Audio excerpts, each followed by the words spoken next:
अब मैं अपने राष्ट्रीय हित समूह के संस्थापक व हमारे राष्ट्रीय अध्यक्ष जी के बारे में कुछ बातें। हमारे राष्ट्रीय अध्यक्ष जी ने अपने जीवन में राष्ट्र हित के लिए अनेकों कार्य किए, लेकिन समय की गरिमा को देखते हुए उसमें से कुछ कार्य मैं आपके सामने आपकी जानकारी में साझा करना चाहता हूं। इनके द्वारा दो विशिष्ट उल्लेखनीय कार्य रहे हैं, जिनका उल्लेख करना मैं अनिवार्य समझता हूं।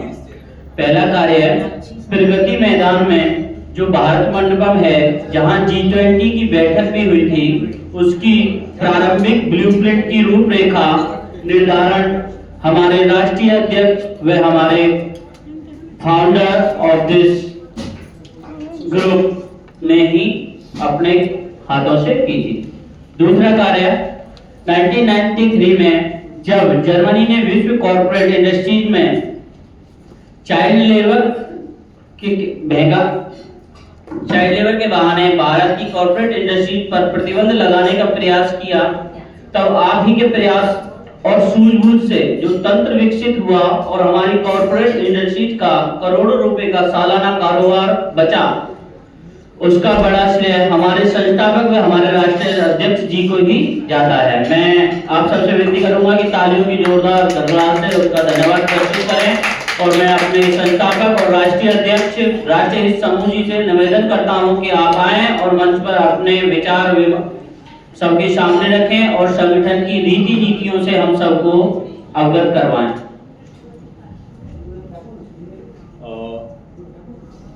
धन्यवाद।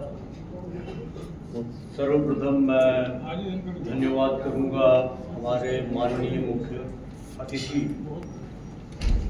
डॉक्टर दिनेश उपाध्याय जी का, हमारे विशिष्ट अतिथि जितेंद्र जी का, जिन्होंने अपने सुंदर विचारों को यहाँ पे रखा और NIG के संबंध में जो उनकी भावनाएं थी, राष्ट्र के लिए जो उनके विचार थे, हम सबों से साझा की। और डॉक्टर साहब, आज आपने जो बोला उसमें एक शब्द ने जो मुझे गदगद किया है, वो डॉक्टर साहब का ये शब्द था कि भाई ये NIG जैसा विचार पहले क्यों नहीं आया। बहुत सही कहा डॉक्टर साहब आपने, और उसकी थोड़ी सी मैं भूमिका भी बताऊंगा कि एक्चुअली ये जो राष्ट्र हित समूह नेशनल इंटरेस्ट ग्रुप, इसकी अवधारणा जो हुई थी वो नई नहीं है, लेकिन पुनर्जीवित फिर से हुई है। ये अभी असल में ये जो विचार था मेरे मन में 1989 में था, और 1989 के समय की जो सामाजिक, आर्थिक, राजनीतिक जो परिस्थितियां थी वो कुछ अलग तरीके की थी, और ये बुनियादी तौर पे जो विचार है उस समय पे पैदा हुआ। फिर उसके बाद में ये था कि मेरे पास में, क्योंकि मेरा कैरियर क्लास 1 ऑफिसर का रहा, तो वो मुझे ऐसी जिम्मेदारियां रही, और मैं समझता हूँ मेरा सौभाग्य भी रहा कि मैंने अपने कंधों पे मतलब राष्ट्रीय ध्वजों को उठाया है और विदेशों में जाकर के उसके लिए मैं लड़ा हूँ। और वो जो लड़ाइयाँ हुई हैं वो बेसिकली ट्रेड प्रमोशन को लेकर के हुई है और ट्रेड रिलेटेड हुई है। बहुत सारी जगहों पर मैंने देखा, मतलब राष्ट्र को रिप्रेजेंट करना, राष्ट्रीय हित को संरक्षित करना।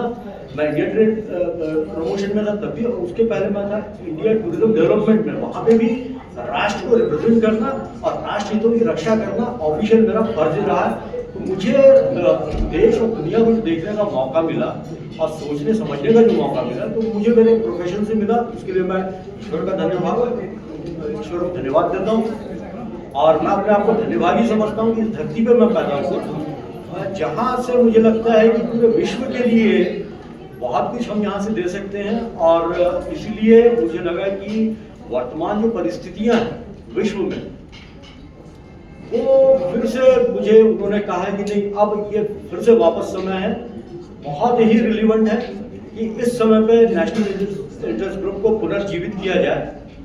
और इसलिए डॉक्टर साहब ये हमने पुनर्जीवित किया इसको, और इसमें बहुत बड़ा एक श्रेय मुझे जो एक संबल आपसे मिला, और दूसरा बहुत बड़ा जो संबल मिला है ये हमारे चौहान साहब से मिला।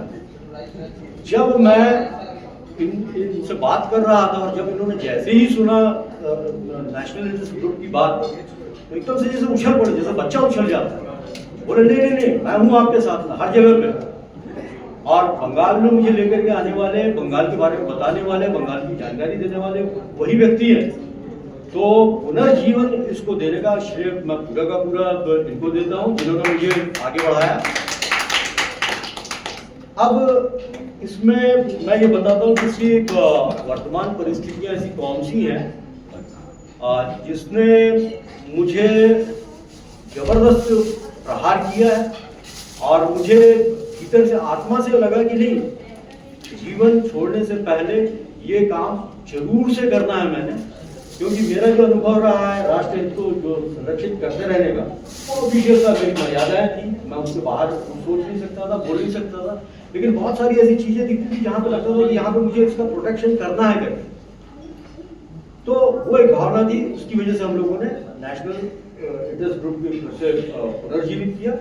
राष्ट्रीय हित समूह की स्थापना फिर से हुई और हम लोगों ने ये पहला NIG का, हालांकि हम लोगों ने पहले प्रोग्राम किया साउथ एवेन्यू में, हम लोगों ने MP क्लब में इसका पहला प्रोग्राम किया था 89 वगैरह में, लेकिन राष्ट्रीय पहला जो सम्मेलन है वो यहाँ पे हो रहा है और उसका पूरा श्रेय यहाँ पे शोभा जी को जाता है।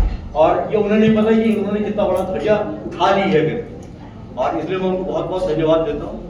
खैर, आज का वर्तमान जो है, आप यदि देखें, मैं पिछले 30 साल से देखता आया हूँ और हम लोगों ने देखा है, डॉक्टर साहब हमारी वो जनरेशन है उसको देखा है, जब हम लोग किलो का आटा खाते थे और वहां से लेकर के यहाँ तक कि हम लोग चौथी स्थिति तक के पहुंचे हैं और 1 2 3 की फाइट जारी है इस समय। जब मैंने देखा कि आप बाहर जाते हैं तो सब लोगों को जलन होती है, आप लोगों को देखते हैं।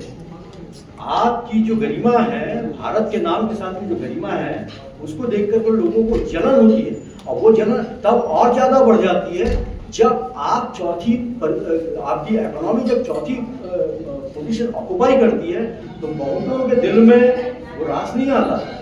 और इस समय पे ये दौर देखिएगा क्या है, वर्तमान कैसा है कि मैं समझता हूँ कि सबसे बड़ा ट्रांजिशनल फेज है, न भूतो न भविष्य। मैं समझता हूँ कि ऐसा ट्रांजिशनल फेज कभी हम लोगों ने इसको विटनेस किया वो पूरी दुनिया ने। और वो ये है कि मैं देख रहा था, मैं नाप रहा था जिस समय पे, मुझे लगा कि हमारे बाबूजी थे, हमारे दादाजी थे, उनके बीच में जब भी कभी कुछ होता था तो उनके बीच में एक आधा इनोवेशन, एक आधा कोई प्रोडक्ट बीच में आता था। लेकिन आज यदि मैं देखूँ, मैं और मेरा बेटा, हम दोनों के बीच में जो यानी गैप आया हुआ, क्योंकि देखिए जिस समय पे मेरी नौकरी शुरू हुई थी 87 में, उस समय पे हम लोग, आपको याद होगा कि ट्रन कॉल किया करते थे, टेलीग्राम किया करते थे, तार होता था, टेलेक्स, फैक्स, और फिर बाद में आया और फिर धीरे धीरे करके कितनी टेक्नोलॉजी डेवलप हुई और पूरा का पूरा समाज बदलता चला गया। अब उसमें ये हुआ कि मैं देखा कि नाम है तो वो AI तक के पहुंच गया। टेलीमेडिसिन को पीछे छोड़ करके टेली ऑपरेशन, और टेली ऑपरेशन को भी छोड़ करके आपको कहते हैं भाई साहब आपको कुछ करने की जरूरत नहीं, आपके ध्यान में मैं ही सोच लूंगा, AI तक के आ गया। मतलब कहां से कहां तक के हमने फांदा है। मैं नहीं कहूंगा कि हमने एक जनरेशन से दूसरी जनरेशन हम पहुंचे हैं, एक जनरेशन से दूसरे जनरेशन में हमें पहुंचने के लिए कम से कम मेरे हिसाब से, हो सकता है ज्यादा भी हो, 50 जनरेशन का फासला हमने फांदा है। तो इस समय पे हमारा जो संचित ज्ञान है, हमारी जो संस्कृति, हमारा जो संस्कार है, वो ट्रांसमिट करना दूसरे उस जनरेशन को जो इमीडिएट मेरे बात की है, लेकिन फासला हम दोनों के बीच में कम से कम 50 जनरेशन का। आप देखेंगे कि आज की तारीख में जेन जी की बहुत ज्यादा बात होती है। उसका कारण यह है कि हम अभी भी उसी स्पीड से चल रहे हैं जिस स्पीड से एक पीढ़ी दूसरी पीढ़ी तक के पहुंचती थी। लेकिन वर्तमान ये है जहाँ पे कि 50 पीढ़ियां जहाँ पे हम क्रॉस कर रहे हैं, एक पीढ़ी से दूसरी पीढ़ी तक के पहुंचाने। तो जब ये फासला आपके बीच में 50 पीढ़ियों का हो जाता है तो इस तरीके की प्रॉब्लम्स आती है। आप घर घर में देखिएगा, लोगों को पता होता था पहले कि हमारे माता पिता क्या किया करते थे, हम लोग कैसे ठीक किया करते थे, हमारी प्रॉब्लम क्या होती थी। लेकिन अब जाकर के ये हुआ है कि भैया हम क्या बोले, बच्चे मोबाइल लेकर के पड़े हुए हैं, उनके जो संस्कार है हम नहीं दे रहे हैं, मोबाइल से आ रहे हैं, ये सारी चीजें होती हैं। अब इसमें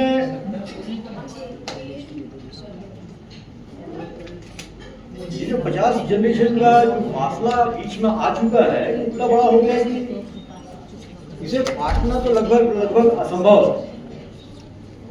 जहां वर्तमान में यहाँ पे 50 पीढ़ियों का फासला आया, वहीं पे आप देखिएगा कि हम कहाँ पे थे, बिल्कुल पीछे की इकोनॉमी थी और आज हम लोग चौथी इकोनॉमी जो बनने जा रहे हैं। तो हम देख रहे हैं कि परिस्थितियां सारी की सारी बदल चुकी है, वैश्विक परिस्थितियां बदल चुकी है और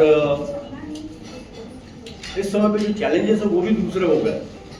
अब यहाँ पे मैं देखता हूँ कि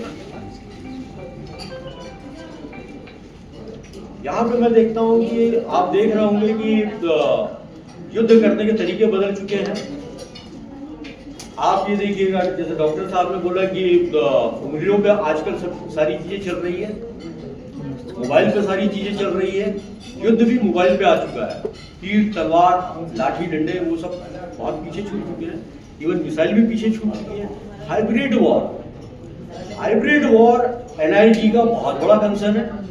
वर्तमान परिस्थिति में मैं जो समझता हूँ कि NIG जो बहुत कुछ कर सकता है, एक बहुत बड़ा वैक्यूम है। आप देखिएगा, ना तो गवर्नमेंट ना कोई किसी तरीके का NGO ऐसा है जो हाइब्रिड वॉर के बारे में सोच रहा है, या उसका आप कहीं पे देखेंगे कि उसके लिए कुछ किया जा रहा है समाज में या राष्ट्र में या और कहीं पे। तो एक हाइब्रिड वॉर है। दूसरा ये है कि एक हाइब्रिड जनरेशन भी यहाँ पे पैदा होती चली जा रही है बिकॉज ऑफ डेमोग्राफिक चेंजेस। और डेमोग्राफिक चेंजेस यदि इधर कारणों से होती तो तब भी कोई बात थी। ये हम देख रहे हैं कि ये कारण जो बन रहे हैं, विदेशी कारण बन रहे हैं इसमें, तो ये बहुत ज़्यादा एक सोचनीय विषय है। मैं समझता हूँ कि शायद समय ऐसा हो चुका है कि मैं अपनी बातों को ज़्यादा वो न दूँ और जल्दी खत्म करूँ। तो मैं समझता हूँ कि इसमें वर्तमान में हम जब अपने आप को देखते हैं तो अभी भी मैं देखता हूँ कि जिस तरीके से टेक्नोलॉजी डेवलप हुई है उस तरीके से मानवता उस तरीके से डेवलप नहीं हुई। हम देखते हैं कि अभी भी हम वो एक जनरेशन से दूसरी जनरेशन तक के पहुंचने की स्पीड पे ही चल रहे हैं, लेकिन हमारे बीच में 50 जनरेशन पास होने का इतना बड़ा फासला आ ही चुका है। मैं देखता हूँ कि जब भी हम किसी से बात करते हैं तो किसी को ये एहसास नहीं होता कि आप हिंदुस्तान हो, और जबकि आश्चर्य ये होता है कि ये वो धरती है जिसने बोला अहम ब्रह्मस्मि वसुधैव कुटुंबकम, इस धरती ने बोला। और यहाँ पे हम भूल गए कि हम हिंदुस्तानी ये बोलने में भी लगता है कि हम बड़े संकीर्ण है करके। हर कोई बोलता है मैं हिंदू। तो मेरे लिखित 2 पंक्तियां मुझे याद आ रही हैं। ऊँटों ने दे डाली गवाहियां कि समंदर वो क्या होता है। ऊँटों ने दे डाली गवाहियां कि समंदर वो क्या होता है। कुछ नहीं है लहरे किनारे धारे मझधारे सब कुछ, मगर समंदर वो क्या होता है। कहीं नहीं। भारत कहाँ है? कहीं नहीं। मैं भारत नहीं हूँ, आप भारत नहीं है। लेकिन डॉक्टर साहब ने बहुत अच्छा बोला, हमारे जितेंद्र जी ने बहुत अच्छा बोला कि सांसें लेती है संस्कृतियाँ हमारे भीतर।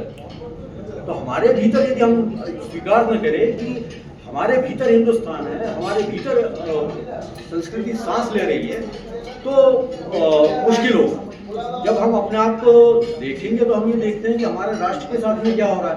तो मुझे लगता है कि जो हमारा जो ध्येय वाक्य है वही अपने आप में बहुत कुछ कहा जाता है।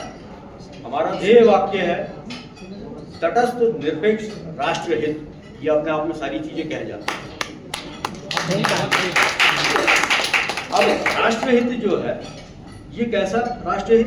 राष्ट्रहित में सभी कोई जुड़े हुए हैं, लेकिन साथ में उसका अपना भी हित है।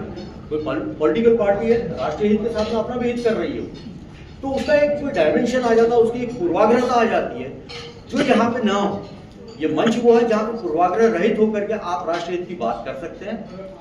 दूसरा है इसका जो एक और महत्वपूर्ण बिंदु है वो 3 चीजों का है। पहला है राष्ट्रीय हित, दूसरा है मानव हित और तीसरा है प्रकृति हित। ये 3 यदि हम इसको मूल सूत्र यदि समझ ले तो आप NIG को पूरा का पूरा समझ सकते हैं। और राष्ट्रीय हित जैसे मैंने बोला तटस्थ निरपेक्ष राष्ट्रीय हित, वैसे ही मानव हित वसुधैव कुटुंबकम हमारे पास में बड़ा प्राचीन ये सूत्र है। तो यदि आप इसको भी समझ गए तब भी आप किसी न किसी तरीके से राष्ट्रीय हित की तरफ लौट ही आएंगे, अपनी संस्कृति की जड़ों तक के पहुंच जाएंगे। आप प्रकृति संरक्षण का जो भावना है आप देखिएगा हमारे यहाँ पे अहम ब्रह्मस्मि की भावना थी, लोग बोलते बाप रे कितनी गरुता है आप में, क्या आप बोल रहे हैं मैं ब्रह्म हूँ करके। लेकिन हम लोग सहज में बोलते नहीं अहम ब्रह्मस्मि। क्यों? क्योंकि मैं जानता हूँ यहाँ पे उगने वाला एक पत्ता भी उसकी जिम्मेदारी मेरी है। परमात्मा ने बहुत सारी जिम्मेदारियां मेरे को दी, उनमें से ये सारी प्रकृति कंप्लीट पूरी प्रकृति। और ये देखिएगा कि आप यदि एक पत्ता तोड़ते हैं या एक शाख भी आप तोड़ते हैं तो आपका जीवन भी कहीं ना कहीं टूटता जरूर है। आप जान पाए नहीं जान पाए वो आपके ऊपर है। तो ये सारी चीजें इसमें मुख्य है। और वर्तमान में यदि मैं कहूँ कि वर्तमान परिस्थितियों में हमारी औचित्य या उपयोगिता क्यों बनी है, उसके कुछ 4-5 मैं कारण बताऊंगा।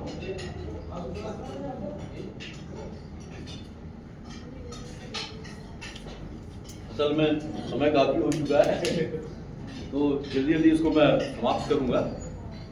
एक तो जैसे मैंने आपको बताया कि भाई डेमोग्राफी का जो चेंज हो रहा है, इसके लिए डॉक्टर साहब हम लोगों ने आदरणीय प्रधानमंत्री और राष्ट्रपति जी को भी लिखा था। और मुझे बहुत खुशी होती है बताते हुए कि जिस समय पे हम लोगों ने लिखा उसके बाद में फिर बाद में मोदी जी ने लाल किले के भाषण में फिर उन्होंने ये डिक्लेयर किया कि उन्होंने डेमोग्राफिक कमीशन की स्थापना की है। तो मुझे लगा कि ये हम सभी NIG के जो सदस्य अपने आप को मानते हैं उनके लिए गर्व की बात है कि हमने अपने यात्रा के आरंभ में एक बहुत अच्छा एक सुखद समाचार सुना और ये सबों के की बात है। दूसरा जो सबसे ज़्यादा NIG कंसर्न है, और इसके लिए मैं टेक्निकल एक्सपर्ट मीडिया के लोगों से और भी सामाजिक लोगों से बात कर रहा हूँ। इस समय पे मेरा विचार विमर्श और विचारों का मंथन चल रहा है और जिसमें डॉक्टर साहब और हिरेन जी इन सबों का मैं समय लूँगा और अलग से मिल करके इस विषय में बड़ी गंभीर चर्चाएँ करनी है और मंथन करना है। और उसमें यह है कि वर्तमान जो सोशल मीडिया है, वर्तमान जो मीडिया है और जो हाइब्रिड वॉर का जो एक पैटर्न चला हुआ है, इससे हम कैसे देश को बचाएं और उसके दुष्परिणामों का वो करें और रादर हम अपने दुश्मनों के खिलाफ भी किसी अस्त्र का प्रयोग करते हुए उनको नेस्तनाबूद कर सकें। और ये मैं समझता हूँ अब तक कि कहीं किसी गवर्नमेंट डिपार्टमेंट ने नहीं किया, किसी NGO ने नहीं किया। तो ये बहुत बड़ी जिम्मेदारी NIG की बनती है कि वो इन सबों के बीच में कोऑर्डिनेट करें, इन लोगों को एक मंच प्रदान करें और यहाँ से हुंकार भरे राष्ट्रहित की, तटस्थ निरपेक्ष राष्ट्रहित की। और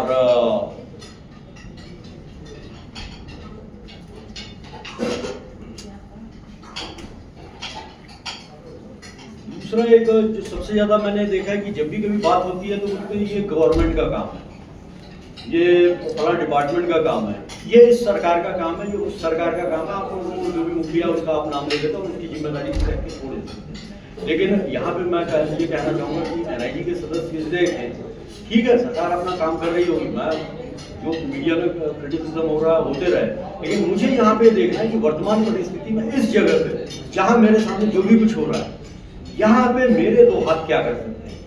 जैसे मैं गवर्नमेंट डिपार्टमेंट में भी रहा डॉक्टर साहब, तो वहाँ पे मेरा ये था कि मुझे बाहर क्या हो रहा है उससे मतलब नहीं, मेरी टेबल की मर्यादा के भीतर मैं जो भी कुछ कर सकता हूँ उसमें मैं क्या सही में कर पा रहा हूँ या नहीं कर पा रहा हूँ। नहीं कर पा रहा हूँ तो मैं अपनी क्षमताओं का पूरा इस्तेमाल करता रहा, चाहे नेशनल हो या इंटरनेशनल हो, उसमें सफलताएं भी। जैसे ये बता रहे थे कि वो चाइल्ड लेबर का उस समय जो प्रोटेक्ट किया मैंने, तो डॉक्टर साहब वो घटना बताना मैं यहाँ पे उचित समझता हूँ। हुआ क्या था कि 93 में हम लोग कारपेट इंडस्ट्री में नंबर 1 और नेचुरली नंबर 1 किसी को अच्छा लगता नहीं, दूसरे तीसरे नंबर पे जो होते हैं वो आपकी टांग खींचना चाहते हैं। तो उस समय पे जितने भी चैलेंजिंग कंट्रीज थे, बहुत सारे कंट्री थे, उन्होंने ये किया कि भाई इनका कोई ना कोई रिपोर्ट आप ढूंढ करके निकालिए। तो उन लोगों ने ये निकाला कि भाई यहाँ पे जो कोई में आपकी जो कारपेट इंडस्ट्री है उसमें कारपेट इंडस्ट्री है उसमें चाइल्ड लेबर का इस्तेमाल हो रहा है और why not to bring this thing before the carpet industry, international carpet industry. और फिर यहाँ पे उसको गिरा करके जर्मनी में एक एग्जीबिशन हुआ था, वो वहाँ का कारपेट इंडस्ट्री का कुंभ जैसा होता है। उनका ये था प्लान कि वहाँ पे गिरा करके हिंदुस्तान को प्रोपोगेट किया जाए कि ये कारपेट इंडस्ट्री में इनके चाइल्ड लेबर का इस्तेमाल होता, हमारे में नहीं होता करके। तो हो ये रहा था कि उनकी प्लानिंग थी कि यूनाइटेड नेशन में जाकर के कारपेट इंडस्ट्री में पूरा बैन लगा। अकेली कारपेट इंडस्ट्री करोड़ों करोड़ों की है हर साल की। तो हमें जब यहाँ से भेजा गया तो मैं हम लोग डायरेक्टर इंडिया पॉलिटिक्स में कर रहे हैं, तो वहाँ पे जिम्मेदारी हमारी थी कि आप प्रेस कॉन्फ्रेंस कीजिएगा, कोई सोल्यूशन इसका निकालिएगा।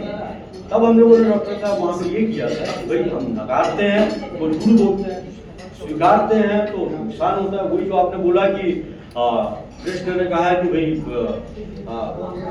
यशवंत थामा नरो गुंजरो करके, तो हमने वहाँ पे ये बोला कि भाई ऐसा ही कि जब प्रेस कॉन्फ्रेंस हमने जब शाम को की वहाँ पे, तो हमने बोला कि भाई आपने जो पॉइंट आउट किया है इंटरनेशनल कम्युनिटी ने कि यहाँ पे चाइल्ड लेबर का इस्तेमाल हो रहा है, तो यह सीमा राइट, लोग बिल्कुल उनकी बातचीत करती है भाई ये तो इन्होंने अपने मुंह से स्वीकार कर दिया कि भाई यहाँ पे चाइल्ड लेबर है करके। लेकिन हमने उसमें बोला कि बट उसमें क्लॉज बट ये है कि आप कह रहे हैं कि चाइल्ड लेबर का इस्तेमाल होता है इंडियन कारपेट में। हमने कहा नहीं, ऐसा नहीं है। कुछ कारपेट इंडस्ट्री में कुछ लोग चाइल्ड लेबर का इस्तेमाल कर रहे हैं, बाकी के लोग नहीं कर रहे। तो हम लोगों ने जो उस समय वो किया था, वो जो तंत्र विकसित किया था, उसमें ये हुआ था कि हमने बोला था कि ठीक है, on behalf of government of India मैं आपको इनवाइट करता हूँ हिंदुस्तान में, खर्चा आना जाना सब हम आपको देंगे, और जितनी कारपेट इंडस्ट्री की जो भी एसोसिएशन के लोग हैं वो हमारे खर्चे पे आए, घूमे फिरे, और यहाँ पे हमें सर्टिफाई करके दें उन इंडस्ट्रीज को जो चाइल्ड लेबर का इस्तेमाल करती हैं। तो उन्होंने फिर यहाँ पे उन इंडस्ट्रीज को अपना सर्टिफिकेट दिया, ये इंडस्ट्रीज हैं जो चाइल्ड लेबर का इस्तेमाल नहीं करती। वो सर्टिफिकेट आज भी चल रहा है और हमारा व्यापार वैसे ही निर्भरत चल रहा है। तो इस तरीके के हम लोगों ने काम किए हैं।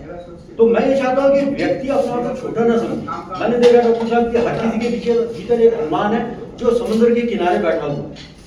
आपको जरूरत सिर्फ इतनी होती है कि उसको ये याद दिला दे कि भाई साहब आप भी हनुमान है, जरा छलांग लगा करके तो देखो, समुद्र आप भी क्रॉस करेंगे। तो मैं चाहता हूँ कि यहाँ पे जितने भी एनआईटी के कार्यकर्ता हैं, स्वयंसेवी हैं, वो इस ताकत को पहचाने और अपने भीतर देखें कि मेरे सामने कौन सा एक टास्क है और उसको मेरे भीतर का अनुमान किस तरीके से क्रॉस करना चाहता है। बाकी के लोग आपको मदद कर रहे हैं। अब देखिएगा, मेरा बंगाल से कोई लेना देना नहीं था, मैं बंगाली जानता नहीं था, लेकिन मैं बंगाल पहुंच रहा हूँ, बंगाल में मेरे को जिस तरीके से प्रतिसाद मिल रहा है वो मैं उसका वर्णन नहीं कर सकता।